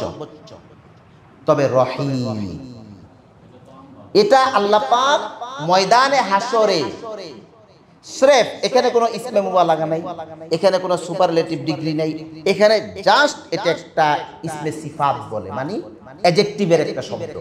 আমি রহিম কখন? ময়দানে হাসরে তুমি শুধুমাত্র মুমিনের জন্য, শুধুমাত্র মুত্তাকির জন্য, শুধুমাত্র নামাজির জন্য, শুধুমাত্র মুসলিমের জন্য, শুধুমাত্র মাজলুমের জন্য, জালেমের জন্য রহমান দুনিয়াতে হলে হইতেও পারি, কিন্তু ময়দানে হাসরে জালেমের প্রতি আল্লাহর কোনো রহমত থাকবেই না। কেন? ওইখানে আমি রহিম, ওইখানে কি রহিম। তো সংক্ষিপ্তভাবে রহমান রহিম বুঝাইতে পারলাম ভাই। এখন যখন আমি নামাজে বলবো রহমান, খেয়াল রাখবা ভাই রে, আল্লাহ তো রহমান, কিন্তু আমি যদি উল্টা পাল্টা করি রহমত কি হয়ে যাবে? এই কথাটা কোথায় আছে? এই রহমান শব্দের মধ্যেই আছে। রহিম, আমি তো মরব, যদি আমি ময়দানে হাসরে ভালোভাবে যাই তো ওইখানে আল্লাহ পাক আমার উপরে কি থাকবে? মালিক ইয়াউমিদ্দিন। দেখেন আল্লাহ পাক বলছেন মালিক, আমি কি মালিক ইয়াউমিদ্দিন। বিচার দিবস বলেন, যাই বলেন, কর্ম দিবস বলেন, দিন অর্থ এখানে আল্লাহ পাক কর্ম দিবস বুঝিয়েছেন, আপনার পরিণামের দিবস বুঝিয়েছেন, যে আমি মালিক ইয়াউমিদ্দিন। দেখেন আল্লাহ জাল্লা জালালুহু আম্মা নাওয়ালুহু বলতেছেন মালিক। আমরাও তো মালিক নাকি? হ্যাঁ, আপনি একটা বাড়ির মালিক, কিসের মালিক? আপনি একটা গাড়ির মালিক, কিসের মালিক? আমি একটা দোকানের মালিক, কিসের মালিক? এই যে মসজিদ, এই মসজিদের কোনো মালিক নেই, মসজিদের কি নাই? মালিক না। দেখেন মালিক নাই। গত 2-1 জুমা আগে দেখছি এটা বিষয়ের সমস্যা, কতজন বসে কি নাই? মালিক নাই, মালিক নাই। আচ্ছা, ওই রকম একটা সমস্যা যদি আপনার ব্যক্তিগত হয়, এতগুলো লোক জমা করতে আপনার কতটি টাকা লাগবে চিন্তা করেন। যদি চাও খান যে ভাইয়ারা কিছু খাইবো না, এমন একটা ঝামেলা হয়েছে, একটু আমার এই জায়গায় কি একটু ভাই আসেন, এতরি লোক জমা করতে, আপনি যে মালিক, এতগুলো লোক জমা করতে আপনার আমার ব্যক্তিগত কাজে কি পরিমাণ পরিশ্রম, কি পরিমাণ সময়, কি পরিমাণ অর্থ খরচ হবে ভাই। কিন্তু দেখেন এই মসজিদটার কি নাই? মালিক নেই। কিন্তু ওই উনি দাঁড়ায় বলছেন মুরব্বী, নামাজের পরে মসজিদের অর্ধেক লোক বসে গেছে। দেখেন কি বোঝা যায়, মালিক নাই কিন্তু এটার রক্ষণাবেক্ষণ, এটার পর্যবেক্ষণ, এটার স্থায়িত্ব, এটার নিরাপত্তা মালিক না হওয়া সত্ত্বেও একজন মানুষ মালিকের চাইতে নিজেকে বেশি দায়িত্বশীল মনে করে। মালিক না কিন্তু আমার দায়িত্ব বেশি। পক্ষান্তরে দেখেন আমি যে আমার বাড়ির মালিক, আপনি চাইলেই 3 কাঠা জায়গার উপর 15 তলা বিল্ডিং করতে পারবেন। কেমন মালিক আপনি বা আমি কেমন মালিক? আমি মালিক, নিজের টাকা দিয়ে কিনছি, চাইলেই আমি 3 কাঠা জায়গার উপর 15 তলা বিল্ডিং করতে, কিসের মালিক আমি? ভাইও আমি যে ভুলে আসি, আল্লাহ পাক এই মালিক শব্দের দ্বারা এটাই বুঝাচ্ছে, বান্দা তুই তো মালিক না, আমি রব, আমি তোর মালিক, আর তুই হইল আমার গোলাম। ওলামারা বলছেন পুরা কোরআনের মোলাক্কাস কি, পুরা কোরআনের সার নির্দেশ হইল আল্লাহ পাক মালিক, আমি আল্লাহর গোলাম। পুরা কোরআনের সার নির্দেশ। আচ্ছা আমি একটা বাড়ির মালিক, আমি কি চাইলেই জানলা দিয়ে কিছু ফালান যায়? ভাই প্রতিবেশী আপনি এটা ফালাইন, আমার বাড়ি না, আপনার বাড়ি আপনি মন চাইলে সব করতে পারবেন। আপনার গাড়ি চাইলেই এক জায়গায় দাঁড় করে দিতে পারবেন, বলে আমি সরকারকে ট্যাক্স দেওয়ার পরে।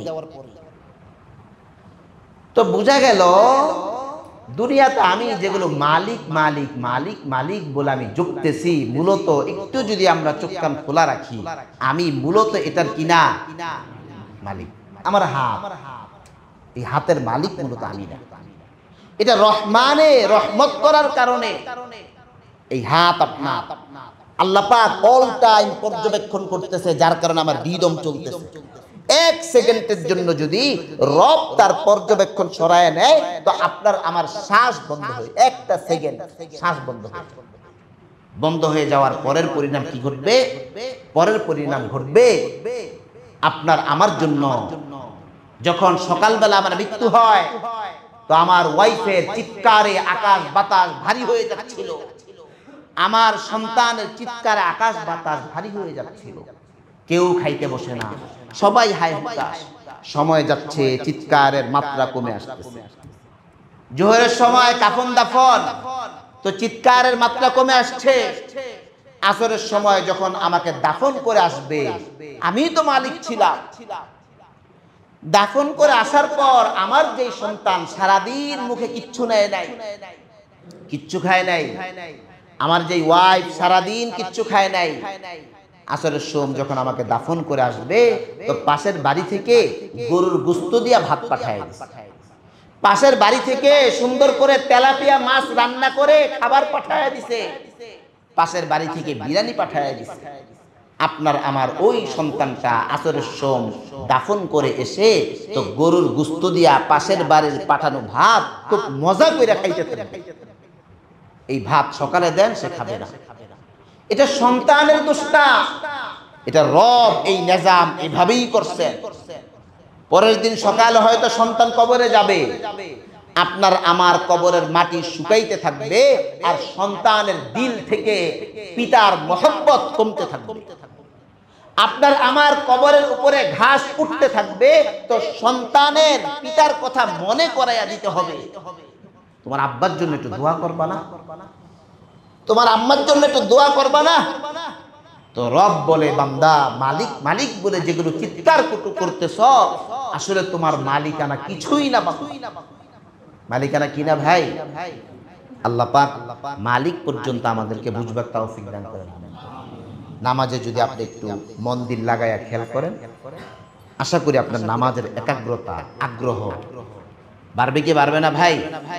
ইনশাআল্লাহ আল্লাহ তিনি অত্যন্ত যত্ন করে সূক্ষ্মভাবে পর্যবেক্ষণ করে লালন পালন করেন, তাকে কি বলা হয়? রব। দেখেন আলহামদুলিল্লাহি রব, কোরআনের শুরুর সূরায় কি আছে? রব। কোরআনের প্রথম ওহী আয়াতটা কি? বিসমি রব। রব। কোরআনের শেষ সূরা কুল আউযু আপনি যদি একটু খেয়াল করেন ভাই, কোরআনের মুজিজা, আপনার রক্তের সঞ্চালন বেড়ে যাওয়ার কথা, কেমন মিল রাখছেন আল্লাহ পাক। এই জন্যই তো কোরআনকে বলে নবী যে নবী, চাঁদ দ্বিখণ্ডিত করছে, দরকার নাই। নবীজির আঙ্গুল থেকে দুধ বের হইছে, 70 জন খাইছে, দরকার নাই। মানে নবুয়ত প্রমাণ করার জন্য এগুলো একটাও লাগে না, শুধুমাত্র কোরআনটাই দলিল। পারলে এমন একটা বাক্য, এমন একটা সাজা, এমন একটা বাক্যের বিন্যাস, এমন একটা বাক্যের স্ট্রাকচার দাঁড় করাও না পারলে দেখি। শুরু করছেন তো রব শব্দ আনছেন, এতগুলো পৃষ্ঠা, এতগুলো আয়াত, এতগুলো সূরা শেষ করার শেষ শব্দ, সেখানেও কোন শব্দ আনছেন? আবার প্রথম ওহী, ওই জায়গায়ও কি শব্দ আনছেন? মানুষের পক্ষে এত সুন্দর মিল, এটাকে আরবিতে বালাগাত বলে। কি বলে ভাই? একটা তাফসীরের কিতাব আছে সফওয়াতুত তাফাসির, এটার বৈশিষ্ট্যই এই কোরআনের এই ব্যাখ্যাগুলো সে তুলে ধরছে। একটা হইলো আলহামদুলিল্লাহি রাব্বিল আলামিনকে আপনারা 1 ঘন্টা ওয়াজ করে দিলাম। কি করে দিলাম? বুঝেন নাই? আলহামদুলিল্লাহি রাব্বিল আলামিন বলে 1 ঘন্টা কি করলাম? ওয়াজ করলাম, শুকরিয়া আদায় করেন, এই করেন। আর এই যে কোরআনের আসল মুজিজা এখানে, শব্দের বিন্যাস। তো যাক, আমরা মোটামুটি বলছি এগুলো। এরপরে কি? মালিকি ইয়াউমিদ্দিন। দেখেন, মালিকি ইয়াউমিদ্দিন বলছিলাম, মালিক, মালিক শব্দটা কয়েকভাবে পড়া যায়, মনে আছে? আল্লাহ পাক আখিরাতের দিনের ক্ষেত্রে মালিক শব্দ ব্যবহার করছেন, আর দুনিয়ার জিনিসের ক্ষেত্রে আল্লাহ পাক উনি মালিক এটা বলেন নাই, বলছেন এগুলো আল্লাহর। আসমান জমিন কার? আসমান জমিনের মালিক কে? আল্লাহ কিন্তু বলেন নাই। আল্লাহ বলছেন এগুলো আমার। কিন্তু আখিরাতের দিনের ক্ষেত্রে বলছেন মালিক। মানি দুনিয়াতে আমি আল্লাহ তোমাকে কিছুটা অধিকার দিছি, হাতটা লাড়ানো, গজব দিয়ে দিলে তো শেষ। এই যে আজকে অধিকার কিছুক্ষণের জন্য ছিনায় নিছি, কিছুই করার নেই, বাকি কিছুক্ষণের জন্য আমি তোমাকে কি দিয়েছি। কিন্তু আখিরাত লিল্লাহিল মুলক, শুধুমাত্র আমার, কেউ কোনো রাও শব্দ কিচ্ছু করতে পারবে না সেখানে। দেখেন আল্লাহ পাক কিভাবে মিল রাখছেন। আলহামদু, কোরআনের প্রথম শব্দটা হামদুল, এটা পজিটিভ না নেগেটিভ? বলেন না, ইতিবাচক না নেতিবাচক? বলেন কি? ইতিবাচক। হামদুল, যেই হালতেই থাকেন হাম ইতিবাচক থাকে, এটা জীবনের জন্য অত্যন্ত গুরুত্বপূর্ণ এক শিক্ষা। কেউ যদি তার জীবনকে ইতিবাচকতায় সাজাতে না পারে, পদে পদে ব্যর্থতা তাকে গ্রাস করবে। পক্ষান্তরে দেখেন কোরআনের শেষ আয়াত, শেষ সূরা, কুল আউযু, পানা চাই। কি চাই? নেতিবাচক। আল্লাহ পাক মিলটা এমন ভাবে রাখছেন, হামদুন, তুমি ইতিবাচক হও, তোমার মধ্যে যেন পজিটিভ থাকে, প্রত্যেকটা বিষয়ের ভালো ব্যাখ্যা দেওয়ার চেষ্টা করো, নেগেটিভ ব্যাখ্যায় পারত পক্ষে যাইও না। হোক তোমার ছেলে, হোক তোমার প্রতিবেশী, হোক তোমার মুসল্লি, হোক তোমার ভাই, পারত পক্ষে নেগেটিভ ব্যাখ্যায় যাওয়ার কি নাই, তুমি পজিটিভ থাকার চেষ্টা করো। এতে করে তুমি সুস্থ থাকবা, তুমি ভালো থাকবা, তোমার সমাজ ভালো থাকবে। যত গীবত হয় কেন? পজিটিভ চিন্তার কারণে না নেগেটিভ চিন্তার কারণে? নেগেটিভ চিন্তার কারণে।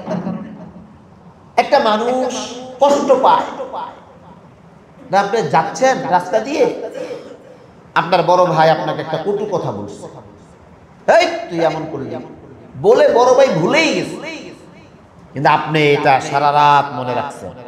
এতগুলো মানুষের সামনে আমাকে কথাটা বললো, মনে রেখে রেখে আপনি কষ্ট পাচ্ছেন। আচ্ছা, এই লম্বা সময়ের কষ্ট আপনার ভাই আপনাকে দিয়েছে না আপনি নিজে নিজে ভিতরে উৎপাদন করছেন? কষ্ট কেউ কাউকে দেয় না, কষ্ট আমরা নিজে নিজে উৎপাদন করি। তো কোরআনে কারিমের প্রথম শব্দ হামদুল, এটা আমাদেরকে কি শিখায়? পজিটিভ শিখায়, ইতিবাচক। কোরআনে কারীমের শেষ সূরা আউযু আল্লাহ পাক মিল রাখছেন। এটা আপনাকে নেতিবাচকতা থেকে বেঁচে থাকতে শেখায়। এখানে আল্লাহ পাক আনছেন আলহামদুলিল্লাহি রব, আবার ওখানে আনছেন কুল আউযু বিরব। এখানে আনছেন আল্লাহ পাক মালিকি ইয়াউমিদ্দিন, আবার ওখানে আনছেন মালিকিন নাস। প্রথম সূরায় কি আনছেন? কথা কয় না, কি আনছেন? মালিকি ইয়াউমিদ্দিন। মালিক মানে কি? মালিক যা বুঝেন, আমরা লম্বা ব্যাখ্যা দিছি। আবার সূরা নাসের মধ্যে কি আনছেন?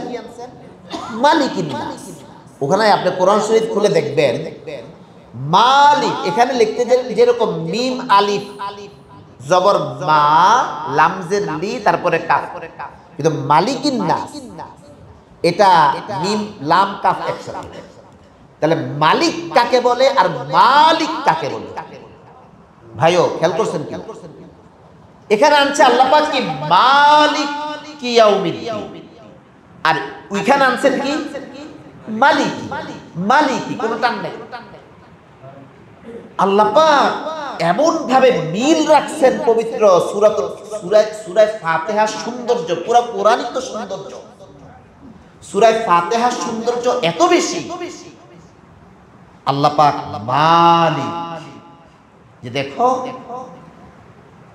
হাসরের দিন বিচার দিবস এটার মালিক, তোমার এখানে কোনো দখলদারিত্ব নেই। আর মালিক বলে রাজাকে। মালিক বলে কাকে? রাজাকে। এই যে সরকার প্রধান, গণতন্ত্রের পরিভাষা আলাদা, কিন্তু মালিকুন শব্দের অর্থ আরবিতে কি বোঝায়? রাজা। আল্লাহ পাক সূরা ফাতিহার মধ্যে এই রাজা শব্দের যেই ব্যবহার এটা আনেন নাই, আনছেন একচ্ছত্র মালিকানার শব্দ। এখানে আছে ইয়াকা নাবুদু, আমি তোমার কি করি? ইবাদত করি। আবার ওইখানে আছে ইলাহিন নাস। ইলা কাকে বলে? যার ইবাদত করা হয়। ইলা কাকে বলে? আর সূরা ফাতিহার মধ্যে আল্লাহ পাক কি আনছেন? ইয়াকা নাবুদু। তা দেখেন এখানে শব্দ আনছেন, একটা ভার্ব ব্যবহার করছেন, আর ওই জায়গায় আল্লাহ পাক সরাসরি আল্লাহ যে ইলা এই শব্দটা নিয়ে আসছেন। শব্দ ভিন্ন হইলেও দুইটা বাক্যের অর্থ এক। এটা একটা কোরআনের সৌন্দর্য, একটা সৌন্দর্য আমাদের গেল। আপনারা কি একটু অনুভব করতে পারছেন সৌন্দর্যটা? ভাই সৌন্দর্যটা অনুভব করতে পারছেন কিনা? আসেন আরেকটা সৌন্দর্য জায়গা আমার সাথে পড়েন আলহামদুলিল্লাহি রাব্বিল আলামিন। পড়েন একটু আর রহমানির রহিম। সবাই মালিকি ইয়াউমিদ্দিন। এই যে আপনি বললেন না, আশা করি অর্থ মোটামুটি ব্যাখ্যা যারা মনোযোগী তাদের জানা আছে। এই তিনটা আয়াতের উপসংহার কি? ভাই রচনা লিখলে নিচে একটা উপসংহার থাকেনি? হ্যাঁ, লম্বা একটা বই দেখবেন লেখক চেষ্টা করে শেষে একটা উপসংহার আনতে। এই যে তিনটা আয়াত আপনি পড়লেন, সব প্রশংসা আল্লাহ। আল্লাহ আমার রব, আল্লাহ কিয়ামত দিবসের মালিক। এই তিনটা আয়াতের উপসংহার কি? তিনটা আয়াত আপনার কাছ থেকে কি চায়? এই তিনটা আয়াতের উপসংহার ইয়াকা নাবুদু, আল্লাহ আমরা আপনার ইবাদত করি। তিনটা আয়াতের উপসংহার কি ভাই? এই তিন আয়াত, আপনি তিন আয়াত পড়লেন, মানলেন, স্বীকৃতি দিলেন, কিন্তু ইয়াকা নাবুদু করলেন না, তো আপনি আমি আল্লাহর গোলাম হইলাম না। তিন আয়াত পড়ার পর এই তিন আয়াত আপনার কাছ থেকে চায় ইয়াকা নাবুদু। আসেন একটু আমরা এই শব্দটা দেখি, আল্লাহ পাক কত সুন্দর করে ব্যবহার করছেন। আমরা আপনার ইবাদত করি নাকি বলছে আমরা আল্লাহর ইবাদত করি? আছে যে আল্লাহ নাবুদু, আল্লাহর ইবাদত নাই, থাকলে তো আমরা পড়তাম। বা নাবুদুল্লাহ, আমরা আল্লাহর ইবাদত করি নাই। আছে আমরা তোমার ইবাদত করি। আরবি ভাষায় তোমার বোঝানোর জন্য দুই ধরনের জমির প্রোনাউন ব্যবহার হয়। খেয়াল করবেন, আরবি ভাষায় তোমার বোঝানোর জন্য কয় ধরনের প্রোনাউন ব্যবহার হয়? আচ্ছা, ইংরেজি ভাষায় তোমার একটা তো ইউর বুক, তোমার বই, ঠিক না?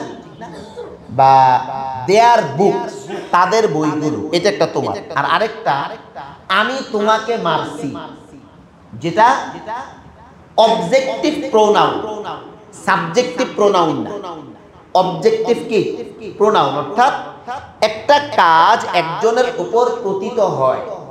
খেয়াল করেন তো, ইংরেজি ভাষায় এই অবজেক্টিভ প্রোনাউন দুই রকম না একরকম?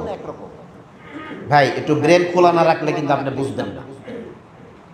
ইংরেজি ভাষায় অবজেক্টিভ প্রোনাউন মানে তোমাকে, মি অর্থ কি আমাকে, আস অর্থ আমাদের, ইউ অর্থ তোমাকে, ইউ অর্থ তোমাদেরকে, হিম অর্থ তাকে, হার অর্থ তাকে, দ্যাম অর্থ তাদেরকে, ইট অর্থ ইহাকে।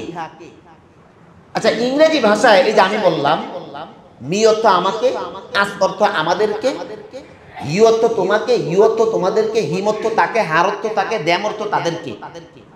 এই তোমাকে, তাকে, তাদেরকে এগুলো বোঝানোর জন্য আমি যে ওয়ার্ড গুলো বললাম, যে প্রোনাউন গুলো বললাম, এগুলো ছাড়া আর কোন শব্দ আছে আপনাদের জানা মতে? আছে ভাই? ছাত্ররা বলেন আছে? আছে? এগুলো ছাড়া আর কোন শব্দ আছে? নাই। হ্যাঁ, ওই তো তিনটা। এখন কিন্তু আরবি ভাষায় ডিফারেন্ট। আরবি ভাষায় তোমাকে, আমাদেরকে, আমাকে বোঝানোর জন্য দুই ধরনের প্রোনাউন ব্যবহার হয়। কয় ধরনের? একটা হইল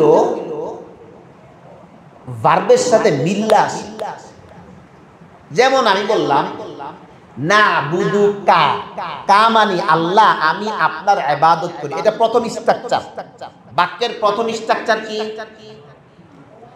প্রথম হইল না বুদুল্লাহা, আমরা আল্লাহর কি করি? ইবাদত করি। এটা প্রথম স্ট্রাকচার এই বাক্যের। দুই নাম্বার স্ট্রাকচার ওই যে প্রোনাউন, যেই প্রোনাউন দিয়ে তোমাকে, তাদেরকে, আল্লাহকে বুঝায়, এই প্রোনাউন দুই রকম। একটা প্রোনাউন হইল না বুদু কা, আল্লাহ আপনার ইবাদত করে, এটা দুই নাম্বার স্ট্রাকচার। তিন নাম্বার স্ট্রাকচার যেটা আয়াতে আছে, ইয়াকা না বুদু, আল্লাহ আপনার ইবাদত করি। এটা কয় নাম্বার স্ট্রাকচার ভাই? আপনি দেখেন আল্লাহ পাক এখানে এই দুইটা স্ট্রাকচার বাদ দিয়া তিন নাম্বার স্ট্রাকচারে বাক্যটা বলছে। এটা এক নাম্বার বিষয়। দুই নাম্বার বিষয়, সাধারণত অবজেক্টিভ যেটা, এটা সাবজেক্টিভ, সাবজেক্টের আগে আসে না পরে আসে? কি অবজেক্ট কোথায় আসে? সাবজেক্টের পরে। এটাই তো নিয়ম। কিন্তু এখানে আমরা আপনার ইবাদত করি, আমরা পুরাটা মিলে সাবজেক্ট, তোমার করি এটা অবজেক্ট, ঠিক নেই? আর ভাষাবিদদের মতে আপনারাও বললেন, এতটুকু ভাষা জ্ঞান সবার জানা আছে যে অবজেক্ট এটা সাবজেক্টের কিসে আসে? কিন্তু আল্লাহ দেখেন সাবজেক্টকে আগে নিয়ে আসছে, এই অবজেক্টকে কোথায় নিয়ে আসছে? আগে নিয়ে। স্বাভাবিক ভাষার যেই গতি, এই গতি আল্লাহ পাক ব্রেক করে দিয়েছে, স্বাভাবিক গতি রাখেন নাই। ইয়াকা যাওয়ার কথা ছিল না বুদুর পরে, আল্লাহ আনছে কোথায়? কেন? কেন আনলেন? আল্লাহকে আপনাকে কোনো মেসেজ দিতে চান কিনা? ভাইও, আল্লাহ পাক এই যে এত বড় একটা বাক্যের কাঠামো দাঁড় করিয়ে উম্মতে মুসলিমাকে এই পয়গামটা দিতে চাচ্ছেন। দেখো, এই বাক্যের প্রথম কাঠামো ছিল না বুদুল্লাহ, আমি আল্লাহ, এই কাঠামো ব্যবহার করি নাই। এই বাক্যের দ্বিতীয় কাঠামো ছিল না বুদু কা, আমি আল্লাহ, এই কাঠামো ব্যবহার করি নাই। এই বাক্যের তৃতীয় কাঠামো, যেটা ভাষাগতভাবে স্বাভাবিক না, একটু অস্বাভাবিক, যেটাকে মাফউলে বিহি মুকাদ্দাম বলে। ওই যে আপনারা বললেন অবজেক্ট কোথায় আসছে? আমি আল্লাহ কেন আনলাম? বান্দারে, ইবাদতটা শুধুমাত্র কার জন্য? এই যে এই জন্য ইয়াকা নাবুদুর তরজমা যদি কেউ বলে আমরা আল্লাহর ইবাদত করি, এটা ভুল তরজমা। ইয়াকা নাবুদু এর তরজমা ইবাদত আল্লাহর করি, এই তরজমা কি? আল্লাহর রই ইবাদত করি। এই আল্লাহর রই এটা কোত্থেকে আসলো? এই যে এতক্ষণ যেগুলো বুঝাইলাম আগে পরে সাবজেক্ট অবজেক্ট এই সব মিলাইয়া অর্থ আসছে আল্লাহর রই কি করি। এখন আপনি ভাবেন, আপনি কি আল্লাহর রই ইবাদত করেন কিনা? ভাবেন আপনার ইবাদতের মধ্যে মানুষের কোনো তাকাজা আছে কিনা, মানুষ দেখানোর জন্য করেন কিনা, হোক সামাজিক কাজ, হোক পারিবারিক কাজ, হোক মসজিদের ইবাদত হোক, সবার আগে আপনি মসজিদে আসেন, এটা কি আল্লাহরই জন্য না মানুষের জন্য? এটা আপনি ফিল করেন, ভাবেন। এরপরে দেখেন তো এখানে আল্লাহ পাক আপনি নামাজে দাঁড়িয়ে না বলছেন ইয়াকা নাবুদু। ধরেন আপনি জোহরের 4 রাকাত সুন্নত করতেছেন, আপনি একলা না দুকলা? এ ভাই, জোহরের 4 রাকাত সুন্নতে আপনি একা গভীর রাতে রব্বে কারীমের সামনে আপনি তাহাজ্জুদে দাঁড়িয়েছেন। আমি একা না অনেকে? তো আমি বলবো যে আমি আপনার ইবাদত করি, এটা না বলা দরকার? বলা দরকার কি আমি আপনার ইবাদত করি? কিন্তু আল্লাহ পাক কি শিখাইছেন? কথা বলেন রে ভাই, কি শিখাইছেন? আমরা আপনার ইবাদত করি। দেখেন ইংরেজি ভাষায় number, singular number, plural number, এর বাহিরে আছে? আছে। বই ইংরেজি কি? বুক, তাই না? একটি বই আবু। বইগুলো, আরে ভাই আমি তো শিক্ষিত মানুষের সামনে কথা বলছি, বলেন না বইগুলো, কি বললাম? বইগুলো বুকস, তাই না? আচ্ছা 2টা বই, 2 বুকস, তাই না? আচ্ছা 2 শব্দ বাদ দিয়া 2টা বই ইংরেজিতে বলেন তো, মানে 2টা আনবেন না। বুকের সাথে 2টা বই বলার জন্য আপনি কিন্তু আরেকটা শব্দের সহযোগিতা নিতে হয়েছে ইংরেজিতে। আরেকটা শব্দের কি লাগছে? বুকস না, 2 বুকস, 2 লাগছে। কি লাগছে? 2 লাগছে। এস তো আছে, 2 বুকস। ইংরেজি ভাষায় সিঙ্গুলার হয়, প্লুরাল হয়, এই মাঝখানে দ্বিবচন। ইংরেজি ভাষায় কি? আরবি ভাষায় দেখেন কিতাবুন, বই। 2টা বই বলার জন্য 2 শব্দ আনার দরকার নেই, কিতাবান হয়ে যায়।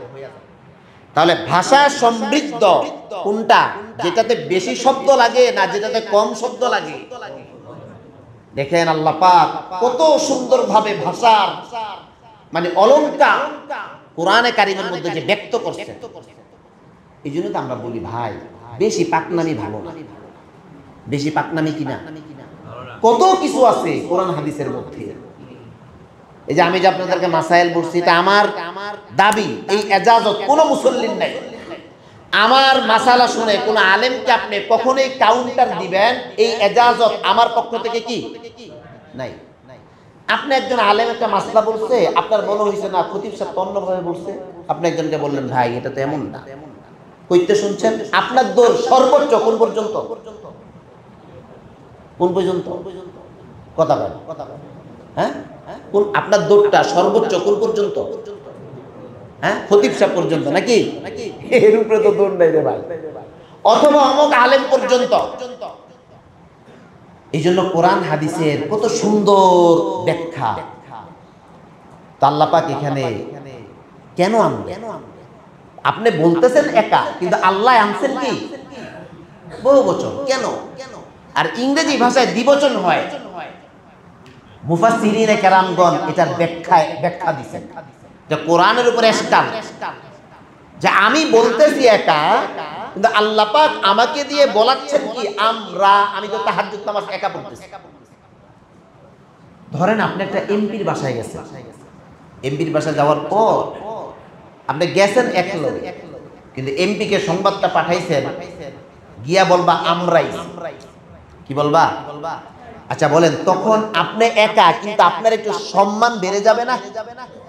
আপনি অনেকের পক্ষ থেকে আসছেন, আপনি গুরুত্বপূর্ণ কোন জায়গায় ফোন করছেন, বলছেন ভাই আমরা বললাম, আসলে আপনার সাথে কেউ নেই, আপনি একাই। কিন্তু যখন আপনি আমরা ব্যবহার করেন তখন অটোমেটিকলি অডিয়েন্সের কাছে আপনার কি বাড়ে, আপনার মহত্ব বাড়ে, গুরুত্ব বাড়ে। কোরআনে কারিমের একটা বিধান আছে, আল্লাহ পাক যখন তার জন্য কোনো কিছু ব্যবহার করেন তো প্লুরাল ব্যবহার করেন। কি ব্যবহার করেন? জমা ব্যবহার করেন। এখন এটা তো আল্লাহ বলেন, এটা বলছে বান্দা, তো ওই নিয়ম এখানে খাটে না। মুফাসসিরিনে কেরামগণ ব্যাখ্যায় বলছেন, আল্লাহ বান্দাকে এত সম্মান দিতে চায়, আল্লাহ পাক বান্দাকে দিয়ে বলাচ্ছেন, বান্দা তুমি আমরা বলো। তো বড় মানুষের সামনে প্রতিনিধিত্ব করলে যে প্রতিনিধি হিসেবে যায় তার সম্মান মূল্যায়ন বাড়ে না কমে? আল্লাহ বলতেছে, বান্দা আমরা বল, তো তোর ইজ্জত বাড়বে আমার কাছে। আল্লাহ পাক আমাকে দিয়ে বলাচ্ছেন কি আমরা, আমি তো তাহাজ্জুদ নামাজ একা পড়তেছি। ধরেন আপনি একটা এমপির বাসায় গেছেন, এমপির বাসায় যাওয়ার পর আপনি গেছেন এক লোক, কিন্তু এমপি কে সংবাদটা পাঠাইছেন, গিয়া বলবা আমরাই। কি বলবা? আচ্ছা বলেন, তখন আপনি একা, কিন্তু আপনার একটু সম্মান বেড়ে যাবে না? আপনি অনেকের পক্ষ থেকে আসছেন, আপনি গুরুত্বপূর্ণ কোন জায়গায় ফোন করছেন, বলছেন ভাই আমরা বললাম, আসলে আপনার সাথে কেউ নেই, আপনি একাই।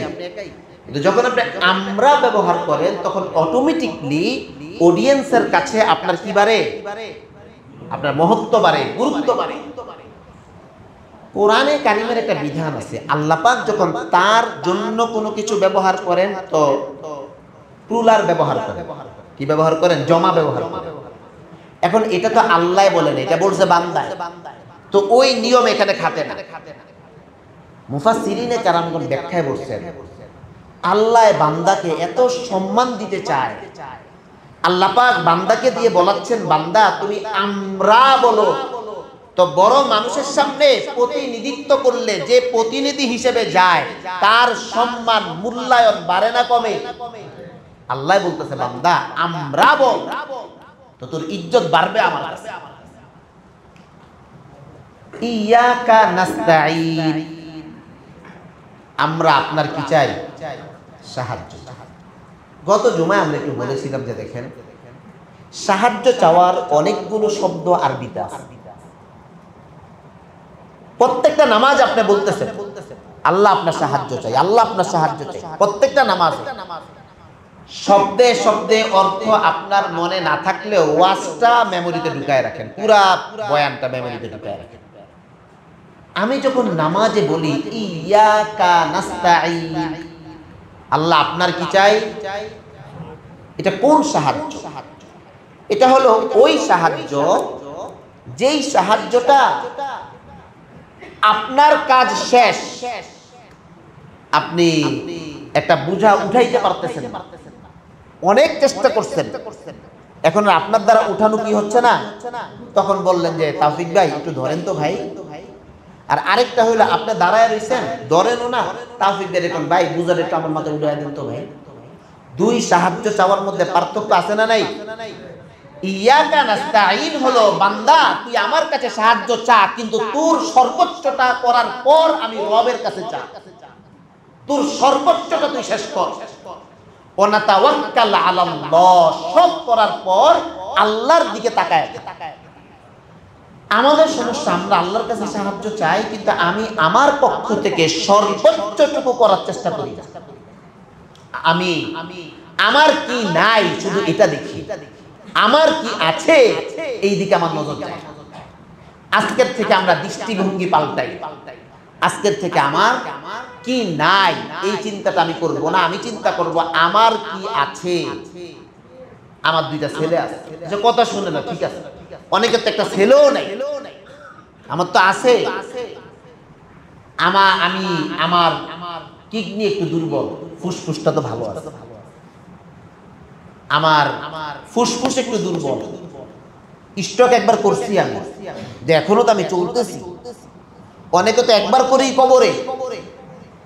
তা আমি চেষ্টা করব আমার কি নাই এটা না, আমার কি আছে এটা। এক। দুই নাম্বার কাজ, আমি বান্দা, আমি আমার পক্ষ থেকে পূর্ণ তদবির করব, তারপর আল্লাহর পক্ষ থেকে কি আসবে? এটা এই শব্দের। এরপরে দেখেন আল্লাহ পাক বলছেন ইয়াকা নাবুদু ওয়া ইয়াকা নাস্তাঈন। মানুষ আল্লাহর কাছে বেশি চায় না, না বেশি ইবাদত করে? কি বলেন? বেশি চায়। আল্লাহ টাকা দেন, পয়সা দেন। এই যে আমি এতদিন ধরে আপনাদের জায়গায় জুমা পড়াই, একটা লোক আমাকে কখনো দোয়া চাই না যে হুজুর আল্লাহ যেন আমাকে আল্লাহর ওলি বানায়া দেয়, দোয়া করে। সত্যি আমার কাছে কি একটা লোক কি চায় নাই? হ্যাঁ, ব্যবসায় একটু মন্দা যাচ্ছে, হুজুর দোয়া করেন। এটা জায়গা জমি ঝামেলা, একটু দোয়া করেন। সর্বোচ্চ মরা বাপমার জন্য দোয়া চাইছে। কার জন্য? আব্বা আম্মার লেগে কি করেন? দোয়া। আমরা কিন্তু ইবাদতের জন্য দোয়া চাই। শুনেন, এই কালচারটা চেঞ্জ করা যায় না। এই যে আপনারা আমনে করে দাওয়াত দেন, দাওয়াত দিয়ে খাওয়ান, কোন দোয়া করে কে ভাই? এমনি খাওয়ান না। আমি 12-13 বছর ধরে আপনার মসজিদে নামাজ পড়ে, এমনি একটা দিন আমার খাওয়ান যায় না দুইটা দাইল বাদ যে হুজুর এতদিন আপনার পিছনে নামাজ পড়ি, আসেন হুজুর আজকে আপনার দুইটা কি খাওয়ামো, একটু খাওয়ায়েন একদিন। এই 13-14 বছরে কেউ খাওয়াইয়া দোয়াত লাগায়। আরে ভাই, মানে কামলা খাড়াই জানছে, কি খাড়াই জানছে? খাওয়াইয়া কিসে লাগায়? দাওয়াত খাওয়াইছে, খাতির জমায় খাওয়াইছে। হয়তো খাওয়ানোর আগে দোয়াত লাগাইবো, আর নাইলে কখন লাগাইবো? কে একটু আমাদের ইজ্জত দেন না, একটু সম্মান দেন না। আপনি বিআইরে যখন দাওয়াত দেন, ওই দাওয়াতটা একটু আমারে দেন না। আমি দুই দাওয়াতটা রিজার্ভ করি, আমি চাই এই দাওয়াতটা আমাকে দেন, এটা আমি চাই। আমরা আলেমরা চাই, কিন্তু সমস্যা ওই যে আগ থেকে চলে আসছে। গত জুমায় বলছি না, কালচার চেঞ্জ হয়ে যাচ্ছে। অনেকে বলে আমি দেখি মসজিদের দায়িত্ব নেওয়ার পর থেকে দাওয়াত কমে গেছে। কি কমে গেছে? কি কমছে ভাই? হ্যাঁ, এমন দাওয়াত আমরা খাইতে চাই না যেই দাওয়াতে ইজ্জত নাই। আমরা মনে করি এটা এহানা। এটা খায় যেই লোক সকাল সন্ধ্যা টাকার পিছনে দৌড়ায়। যাই হোক, তো আমরা কালচার চেঞ্জ করব। কি চেঞ্জ করব ভাই? বলে না কি চেঞ্জ করব? আমাদের উস্তাদ আল্লামা মাহমুদুল হাসান সাহেব দামাত বরকাতুহুল আলিয়া, উনি হুজুর বলেন যে আমাকে যদি কেউ দাওয়াত দেয়, খাইলে দোয়া করি না। সাহস আছে, আঙ্গত তো সাহস নাই, বুঝলেন না? ডরাই কি? আপনার করে কি ডর লাগে? কমু আবার কি না কি কয়ালায়, ওইবারে তো সাহস বেশি। উনি দাওয়াত খাইতে গেলে কি করে না, খাওয়াইলে কি করে না? হ্যাঁ, আমরা দেখছি অনেক আগে, আমরা যখন ছোট, এদিকে একটা প্রোগ্রাম আসছিল, গাড়ি থেকে নেমে বয়ান উঠবে, তো যারা দাওয়াত দিছে আমাদের বড় ভাই ছিল, আমরা তখন হয়তো 4-5-এ পড়ি। তো বলছে হুজুর একটু নাস্তা পানি করছি, আসেন। তো হুজুরে বলছে যে যখন দাওয়াত দিছিলা তখন বলছিলা নাস্তা খাওয়াইবা, তো কইছে না। কয় তাহলে তোমরা নাস্তা তোমরা খাও। এখন তুমি যখন দাওয়াত দিছো তখন বলো নাই নাস্তা খাওয়াইবা। আমার একটা লোক আমাকে দাওয়াত দিছে 3 দিন আগে, যে হুজুর ঈদের দিন সকালে আমার বাসায় যাই দেখতে। দাওয়াত দিছে কয়দিন আগে ভাই? আপনি মোয়ানাকা কইরা কইতেছেন হুজুর একটু আমার বাসায় চলেন না। আমি তো আপনার বাসায় যাই না, গেছি ওনার বাসায়। আর আপনি গিয়ে বদনাম করেন। দেখছো, বড় লোক গো বাসায় যায়, কাগো বাসায় যায়। আমরা যে গরিব ভাই, এই সকল অপপ্রচার আলেমদের বিরুদ্ধে আমরা বন্ধ করি। আমার সাথে এমন একটা লোক আমাকে দাওয়াত দিয়েছে ঈদের 3 দিন আগে, আর আরেকজন উনিও ভালো, ঈদের দিন সকালে টানাটানি করতেছে। বলেন, আপনারা বলেন, ফুতু আপনারা দেন, আমি কার বাসায় যাব? এটা কি বড় লোক গরিবের সাথে সম্পৃক্ত? নামাজি বেনামাজির সাথে সম্পৃক্ত? হ্যাঁ, তা আমি তো ঠিকই আছি ভাই, কিন্তু আপনি তো একজন গিয়ে পেছন দেখছে না। হুজুর গো কাছেও আমরা যে মসজিদের কমিটির কেউ না ভাই, আমাকে মসজিদের কমিটির কে কোন দায়িত্ব আছে জিজ্ঞান আমি ভালো করে জানিও। সত্যি কয়েকদিন আগে এক লোক আমরা জিজ্ঞেস, আমরা মসজিদের সেক্রেটারিকে আমি স্মরণ করে গেছি, আমি আসলে তুমি সেক্রেটারিরা কে মসজিদ? আমি হুজুরে জিজ্ঞেসি যে হুজুর আমরা মসজিদের সেক্রেটারি। সব মুসল্লিদেরকে আমরা মহব্বত করি, বুকে নিয়ে চলতে চাই। সুতরাং এরকম কথাবার্তা আমরা আলেমদের বিষয়ে বলবো, শুধু আমাদের না, যে কোনো আলেমের বিষয়ে বলা থেকে কি থাকবো ভাই? বিরত থাকবো। আচ্ছা, কেন বললাম? ওই যে দাওয়াতের কালচারটা। হ্যাঁ, যে হুজুর আজকে দোয়া করেন আমার বাবার জন্য, খাওয়ানোর দরকার নেই, দোয়ার কি হয় না? বলবেন হুজুর তাইলে হুজুররা চলবো কেমন? অনেকে তো বেশি পাক না, গিয়ে হুজুরে যে ওয়াজটা করলো, তো হুজুররা কি খাইয়া চলবো? হুজুরে কি হাওয়া খাইবো? হাওয়া খাইবো, আপনার সমস্যা কি ভাই? আমি যদি হাওয়া খাইয়া চলতে পারি, আপনার সন্তানকে আপনি এমন বানান। আমি গত 2 দিন আগে আমাদের মাদ্রাসার ছাত্রদেরকে বলছি যে তুমি না তুমি মসজিদের ইমাম হইয়া টাকা নিবা না, তুমি ইমাম হইবা আবার ডিসি হইবা, ইমাম হইবা আবার এসপি হইবা, ইমাম হইবা আবার সচিব হইবা, তারপর টাকা নিবা। ইমামতি কি হবে? তো গোলামানরা কইলাম যে তোমরা ভাবতে পারো যে হুজুর আপনি যে ইমামতি করেন। তাই বললাম ভাই আমার ছাত্র জীবনে কেউ আমাকে এটা বলে নাই যে তুমি ইমাম হইবা আবার ডিসি হইবা। আমার ছাত্র জীবন আমার গোলটা এ পর্যন্তই ছিল যে আমি একটা মসজিদের খতিব হব। আমার গোলটা কি ছিল? খতিব হব। খতিব আল্লাহ বানায় দিছে। আমার গোলটা এ পর্যন্তই ছিল আমি একটা মসজিদে তারাবি পড়াবো। তো বাস তারাবি পড়াইছি। আমার গোলটা এ পর্যন্তই ছিল আমি একটা দ্বীনি ইদারা কায়েম করব, মানুষের কাছ থেকে টাকা নিব না। হ্যাঁ আল্লাহ করায় দিছে। তো আমার গোল এ পর্যন্তই ছিল রে ভাই। আপনি কেন এই স্বপ্ন দেখেন যে আমার সন্তান মাদ্রাসায় পড়ে ইমামতি করেই টাকা নিবে? আপনি এই স্বপ্ন দেখেন আমার সন্তান আলেম হবে পাশাপাশি ডিসি হবে, আলেম হবে পাশাপাশি সচিব হবে, আলেম হবে পাশাপাশি বিচারক হবে। তখন না আপনার সন্তান ওই যে আল্লামা মাহমুদুল্লাহ হুজুর মতো এই আমার দোয়ার দাওয়াত দিছে, খাওয়ানোর দাওয়াত দেও নাই, খাওয়াও কেন? আর আমাগো মতন বানাইলে তো আমাগো মতন কি আমাদের আল্লাহ পাক তৌফিক দান করেন, আমিন বলি। তো নাস্তাঈন এখানে কি আছে? নিজের পক্ষ থেকে সর্বোচ্চ চেষ্টা। ও এরপর আল্লাহ পাক ইয়াকা নাবুদু আগে আনছেন, নাস্তাঈনু কোথায় আনছেন? কেন ভাই খালি নাম আল্লাহর কাছে চাই? ওই যে এই জন্য বললাম মুসল্লিরা খালি কি চায়? দুনিয়া দুনিয়া দুনিয়া। আল্লাহ দেখেন চাই আগে আনেন নাই। আল্লাহ যদি বলতেন ইয়াকা নাস্তাঈনু ওয়া ইয়াকা না'বুদু, সমস্যা ছিল আপনার? আপনি বলতে বলতে এখন হয়তো একটু আনইজি লাগতেছে, সবসময় যে একভাবে বলেন। কিন্তু দেখেন আল্লাহ পাক এখানে কত সুন্দর বাক্যের মিল রাখছেন।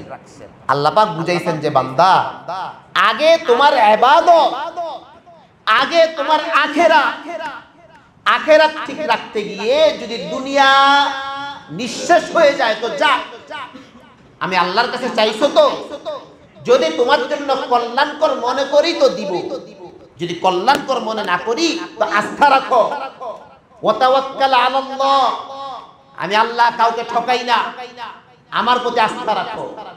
সন্তান তোমাকে দিয়েছি হয়তো মনের মতো হয় নাই, মেয়ে তোমাকে দিয়েছি হয়তো মনের মতো হয় নাই, খুব চেষ্টা করছো কিন্তু মনের মতো বানাইতে পারো নাই।